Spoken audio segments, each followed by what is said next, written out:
ये संभव है कि पानी पर कोई योगी चल ले, ये संभव है कि कोई हवा में उड़ सके योगी, लेकिन अगर वो योगी दुनिया का बाजार सजा करके अपना प्रदर्शन करने लगे, हाँ, तो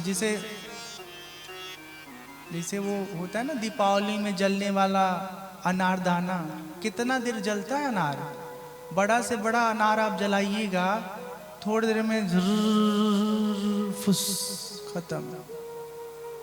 अपने सामर्थ्य का यदि हम प्रदर्शन करने लगेंगे तो सामर्थ्य समाप्त हो जाएगा, अप्रभावी हो जाएगा।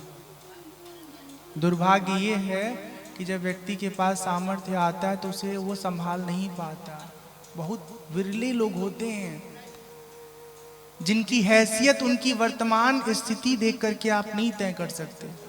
हाँ।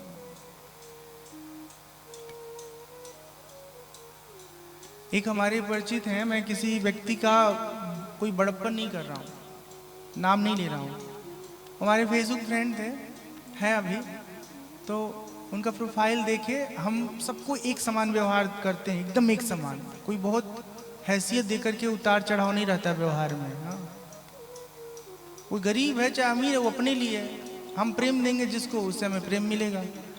तो वो बोले कि एक कैमरा खरीद लीजिए, तो हमने कहा कि इतने पैसे हमारे पास नहीं है।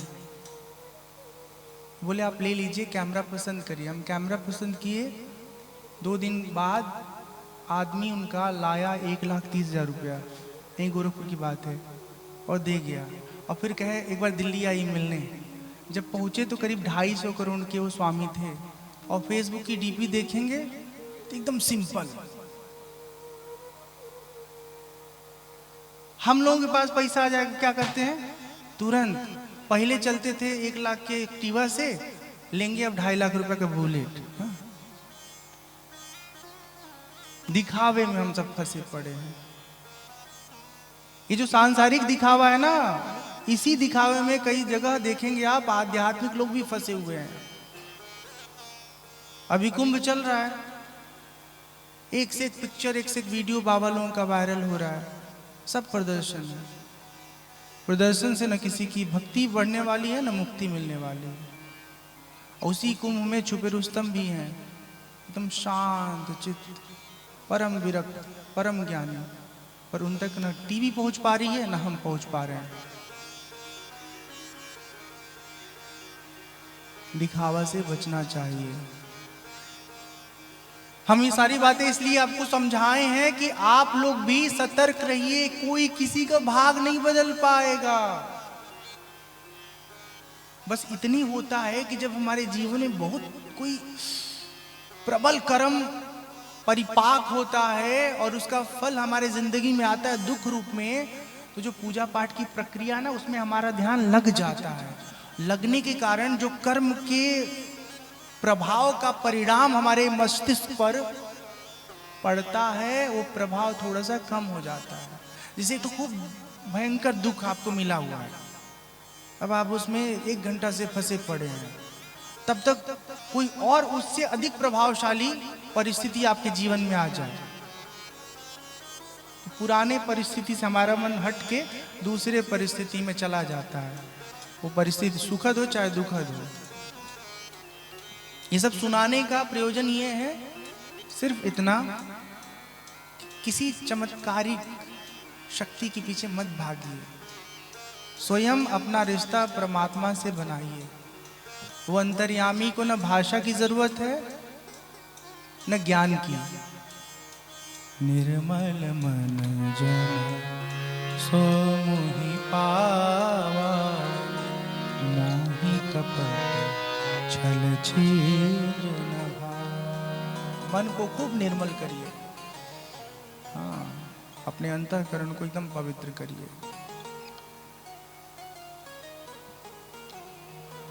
नारद जी यहाँ पर कहते हैं कि यदि आपकी बेटी तपस्या करेगी तो उस तप के प्रभाव से सब कुछ संभव होगा।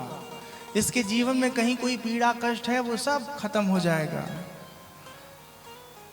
जे जे बर के दोष बखाने, ते सब शिव पही मैं अनुमाने। इनके भाग्य में जिस प्रकार का वर लिखा हुआ है वो सारा लक्षण भगवान शंकर में दिख रहा है। नारद जी तो परम ज्ञानी हैं, वो खुल के बता नहीं रहे हैं, लेकिन संकेत यही दे रहे हैं कि इनके जीवन साथी भगवान शंकर हैं। और यहीं पर फिर कहा गया है, समरथ कहूँ नहीं दोष गोसाई, रवि पावक सुरसरी की नाई। जो समर्थवान होते हैं ना, समर्थवान कैसे? भगवान शंकर जैसे और सूर्यदेव जैसे। हम लोग 10-20 लाख 2-4 करोड़ वाले सामर्थ्यवान कहलाने लगते हैं दुनिया में। ये सामर्थ्य कोई सामर्थ्य नहीं है। सामर्थ्य वो है जो हर परिस्थिति में सबका भला करे, सबके साथ एक भाव व्यवहार करे, कोई ऊंच नीच का भाव न रखे, कोई अपने पराये का भाव न रखे। जिसे गंगा जी का प्रवाह है, केहू भी बिरादरी का मनी गंगा जी में जाके डुबकी लगावत है। गंगा जी मना नहीं करती हैं, ठीक है। और यही तो दृश्य बड़ा सुंदर है इस समय का, कि चाहे पंडित हो, चाहे ठाकुर हो, चाहे हरिजन हो, चाहे धोबी हो, एक के घाट पे सब नहात है। आई नहीं क्यों कहते वो होते किनारे चला, कहता केहू खट से डुबकी लगा के अपन आदमी अपने आप के तारा था। हाँ, तो जहां प्रेम है, करुणा है, कृपा है, वहां पर केवल मन की निर्मलता हमारी पात्रता है, बाकी सामर्थ्य सब धरा का धरा रह जाता है। नारद जी कहते हैं पार्वती जी की मां से, आपकी बेटी तप करे, तप से सब कुछ उसके जीवन में उत्तम होगा। और यहां बहुत सुंदर तप का निरूपण है। तप का स्वरूप क्या है, तप की पराकाष्ठा क्या हो सकती है, उसका यहां हम सब दर्शन करेंगे। हाँ,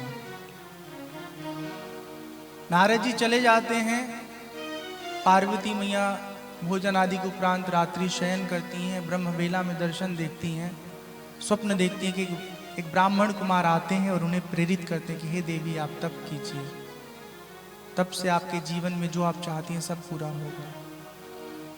सुबह उठने के बाद अपने माँ को बताती हैं और फिर माँ की आज्ञा लेकर के तपस्या करने चली जाती हैं।